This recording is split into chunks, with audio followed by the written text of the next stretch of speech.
The silence of the galaxy. The galaxy was not always silent. Long before the Dominion rose, the stars had echoed with life. Alien cultures sang in their own languages, some in haunting vibrations that carried across the vacuum, others in symphonies of color and light, while some beat drums so vast their rhythms resonated across mountain ranges. To live in the galaxy was to live in a chorus of voices. But when the Dominion came, they silenced everything. At first, their conquest was slow, surgical. A planet here, a system there. But like a spreading frost, their empire consumed one world after another. And as their iron grip closed, they demanded more than submission. They demanded silence. The Dominion feared memory. They feared art. They feared the spark of rebellion that could live inside a poem, a painting, or a song. So they burned libraries, outlawed instruments, and executed those who dared to keep their culture alive. They called it purification. But the enslaved species had another word for it: murder the soul. For centuries, the galaxy lived without music. No voice dared rise in song. The stars themselves seemed colder for it. And then they came for Earth. Humanity resisted longer than most. Earth's armies fell, its fleet shattered, but still its people fought. The Dominion crushed cities beneath orbital fire, poisoned the oceans, enslaved millions in chains of steel and nanotech. At last, Earth was broken, its survivors scattered across prison colonies and labor camps. But humanity carried something that no other conquered race had, something the Dominion had not accounted for: songs. They lived in the memory of workers who sang while swinging hammers. They lived in the lullabies whispered by mothers in the dark. They lived in the humming of soldiers who marched to certain death. And though the Dominion broke bones and shackled bodies, they could not rip the songs from the human soul. At first, it was nothing more than a whisper. In the mining colonies of Karath, deep beneath the ground where the Dominion stripped the earth for resources, humans labored in silence. Guards stalked the tunnels with shock rifles, ensuring no one spoke above a murmur. But one evening, in the choking dust, a young woman with soot-stained skin began to hum. Her name was Alara. Once on Earth, she had been nothing more than a street musician, singing in crowded markets for coins. Now, she was a slave among thousands. Yet her voice, though weary, carried a strange defiance. The prisoners nearest to her froze. Some stared in terror, others in awe. A human dared to sing? Here, where even whispers could draw death. The guards barked orders, but the sound carried. Alara did not stop. Her humming grew into a song, an old earth melody, simple and haunting. A song of loss, a song of longing, a song that reminded those who heard it that they had once been free. For the first time in centuries, music echoed in the tunnels of a Dominion world. That night, the song spread. Aliens who had been slaves for generations, species broken by centuries of silence, felt something stir within them. Memories long buried flickered back to life. A Lyranian prisoner wept openly, remembering the choral chants of his people. A Jareth slave muttered words of his ancestors' battle hymns. Even those who could not understand the human tongue understood the feeling. Hope. It terrified the Dominion guards. They dragged Alara away, beat her, and left her half dead. But the damage was already done. The song had taken root. The next day, someone else began to hum. Then another. Soon, in the darkness of the mines, dozens of voices joined in unison, weaving harmony where only silence had been allowed. And when the guards tried to silence them, the prisoners sang louder. Word traveled, as word always does. The song of the humans spread from colony to colony, whispered in coded signals, etched into walls, carried in secret data chips hidden inside ration crates. Soon, across the vast sprawl of Dominion territory, enslaved beings were singing again. It was not just a song. It was a weapon, because the Dominion's greatest power was not their fleets, nor their armies, nor their weapons. It was a silence. It was despair. It was a belief that resistance was impossible. But one human song had cracked the silence. The galaxy had heard the first note of defiance, and the Dominion, for the first time in 1,000 years, began to fear. To be continued. The first note of defiance. The Dominion had always relied on fear. Fear was efficient predictable, absolute. When a species was conquered, they would resist for a time. But eventually, under the Dominion's crushing weight, their hope would collapse. Once their spirit was broken, they could be controlled for generations. It was a pattern as old as the Empire itself. But now, something was different. Reports began to filter through Dominion's vast intelligence networks. Unauthorized gatherings in slave camps, whispers of strange chants, prisoners disobeying commands, not with violence, but with sound. One report even claimed that entire work details had synchronized their movements to a rhythm, having productivity but doubling morale. The High Council dismissed these reports at first. Songs? Ridiculous. No melody could challenge an empire of 1,000 worlds. But the lower officers, the ones who patrolled the camps and prisons, knew better. They had seen it. They had felt it. It was not simply sound. It was defiance made audible. Alara had survived. Barely. After her punishment. She should have been dead. But her fellow prisoners had carried her through the worst of it. Broken and bloodied. She lay in the darkness of the mining tunnels. Her body ruined. But her voice was alive. And that was all that mattered. She did not understand, at first, the power of what she had done. To her, it had only been a song. A fragment of earth she could not let go of. A reminder that she was still human. But now, when she walked the tunnels, eyes followed her. Alien eyes, human eyes, all filled with something she had never seen before in this place. Hope. They began to ask her to sing. At first in whispers, then in groups. Some begged her to teach them the words. She did. They learned, haltingly, their alien tongues struggling to wrap around human syllables. Some could not speak the words at all, but they carried a melody, humming deep harmonics or clicking in rhythmic patterns, weaving their own voices into the human song. And thus, the first choir was born in the depths of a Dominion mine. The guards responded with violence. Whips, shock rifles, executions. But for every prisoner silenced, 2 more began to sing. And the strangest thing began to happen. The more the Dominion punished, the louder the prisoners sang. It spread like fire through dry grass. The Dominion knew how to fight armies. They knew how to suppress uprisings, shatter fleets, bombard cities into ash. But how did one fight a song?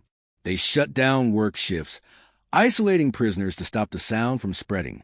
Yet even in solitary confinement, voices carried.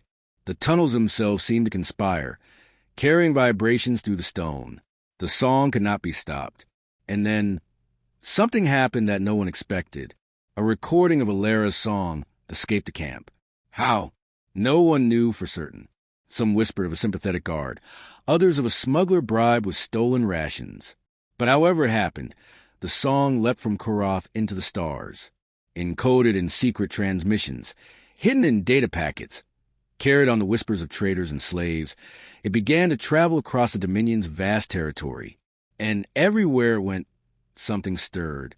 On the icy prisons of Zalen, slaves began to hum it as they marched to the mines. On the orbital foundries of Taraxis, workers tapped the rhythm against their chains. On forgotten colonies scattered in the dark, the song returned voices to people who had forgotten they even had them. Each species added something new. A deep voice droning harmony here, a high, keening whistle there. Soon the song was no longer just human. It was something greater, a chorus of the oppressed. Alara herself did not know any of this. She remained trapped in the mines of Koroth, leading her fellow prisoners in song when she could, enduring punishment when she could not. She believed she was nothing more than a small defiance, a single spark in endless darkness. But across the stars, that spark had become a fire. Dominion patrols began to report strange encounters. Fleets of slaves refusing to obey, their voices rising in defiant unison even as they were slaughtered. Mining operations halting for entire days as prisoners refused to work unless they were allowed to sing. Entire planets pausing, for just a moment, to remember what freedom sounded like. The Dominion grew uneasy. Their empire, built on silence, now trembled with music. And then came the first act of open defiance. On the prison world of Valak Prime, a human engineer named Jorn rewired a Dominion communication beacon. Instead of transmitting the Empire's endless stream of propaganda, The beacon now broadcast a song, loud, clear, across half a dozen star systems. The Dominion reacted with fury. Fleets descended. The rebellion was crushed. Joran was executed. But the song did not die, because those who heard it could not forget it. And when the Dominion silenced one world, 10 more began to sing. It was no longer just a song. It was a movement, a weapon without blades or bullets, a rebellion that could not be seen, but could be heard. For the first time in 1,000 years, the Dominion was afraid, and Alara, still a prisoner in the depths of Karath, had no idea that her voice had become the first note of defiance in a galaxy on the edge of revolution. To be continued. The galaxy joins the choir. The Dominion had always believed in inevitability. Their fleets were unmatched, their weapons carved through worlds. Their empire had lasted for millennia, and to most of the galaxy, it seemed eternal, an order of things as fixed as the stars themselves. But now, something moved beneath the surface of that order. Something subtle, yet unstoppable. Not a rebellion. Not yet. A song. Across prison worlds. Across factories and mines. The song spread. Humans carried it, yes, but others joined in. Every species added their own voice, their own history, their own sorrow. And soon, the song was no longer just Earth's.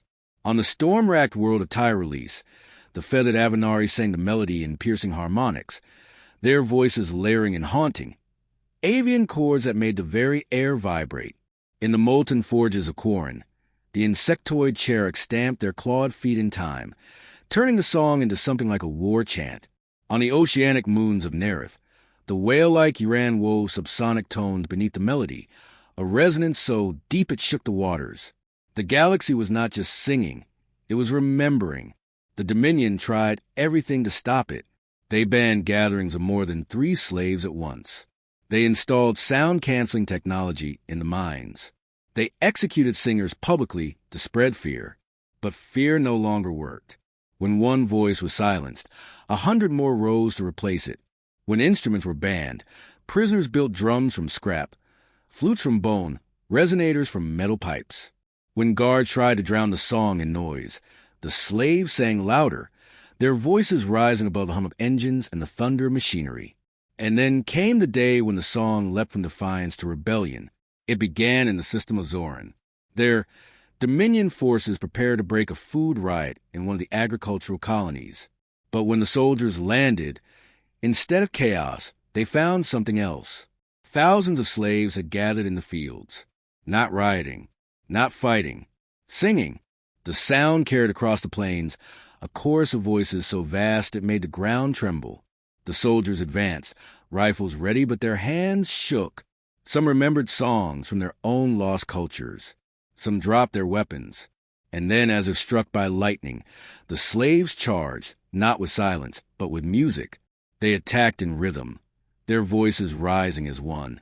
And for the first time in centuries, a Dominion garrison was driven off by farmers and miners who fought to the beat of freedom.